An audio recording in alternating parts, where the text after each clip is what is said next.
What's going on, guys? Miata Madness. We're on day 5 and just wanted to do a quick intro here. Got the lower control arm off using the Sawzall, cut the camber bolt right out. So I'm doing the bushing on that side.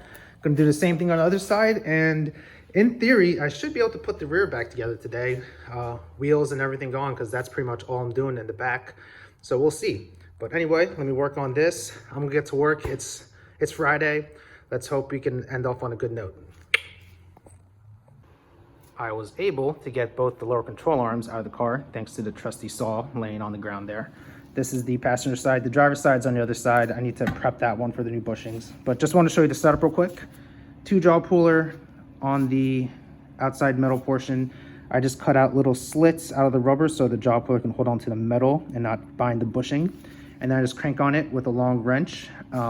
If it gets a little stuck, I'll just heat up this outside portion here.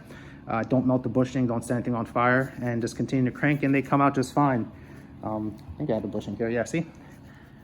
Come out in one piece, nothing crazy. But yeah, let's go ahead and keep cranking on this. I got this bushing and this bushing left. Then I just got to prep the control arms for the new bushings, and then it's just up to reassembling the rear. So yeah, good day so far.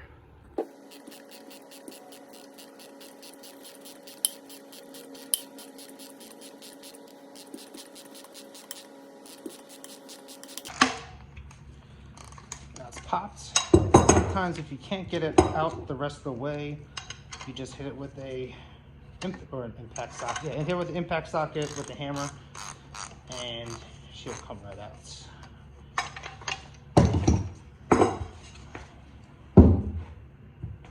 If I can find my socket.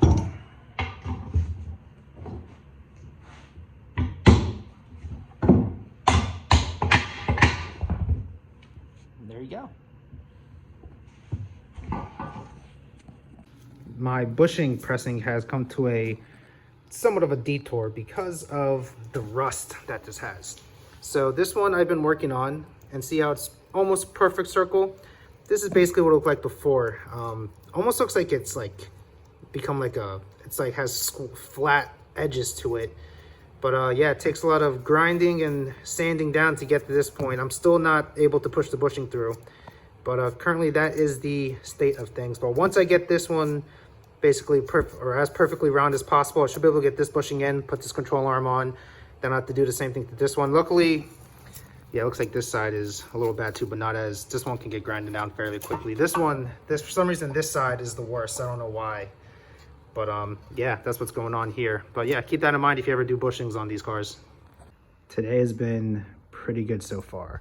Just got one more control arm left to get ready for bushings, but check out the driver's side rear. It is put together for the most part. Just need to torque down all the bolts. As always, you have to torque them down under load so that they're just, you know, hand tight at the moment. Brakes are adjusted, I think, to where they need to be at for the handbrake. And in other news, I found the seatbelt bolt that I had chucked while removing the seat, so I can finally put my seat back in. So yeah, just gotta get the passenger side done, and hopefully by end of today, the rears should have at least wheels on them, I think, and I can put them on ramps so I can stop using these jack stands. I prefer ramps over jack stands, I'll be honest with you. But yeah, let's hope for the rears to be done today. So I got a little sidetracked. I had to go take care of something, so I had to step away for a few hours. The driver's side rear is done or put together. Still got to finish up cleaning up this control arm, and then I can throw that on and muscle that in. I'm probably just going to spend the rest of this night just getting this cleaned up and prepped with the new bushings. It does take some time getting the rust out, so I'm probably going to tackle that tonight. And then tomorrow morning, I'm going to finish up that side, get everything torqued down in the morning, and then the rear should be done, hopefully. So that's going to be the end of day 5. And then I guess you guys get a bonus day. I was not planning to be here tomorrow, but I'll be here tomorrow. So tomorrow we'll get some more done. Got a few more things I can get done, not related to the suspension or chassis. So we'll cover that. Probably be a lighter day since I really don't have any other parts. So that's a weird issue to have. I'll probably start doing the maintenance thing, so get some of the fluids done. But other than that, yeah, that's day 5. Thanks for tuning in, guys.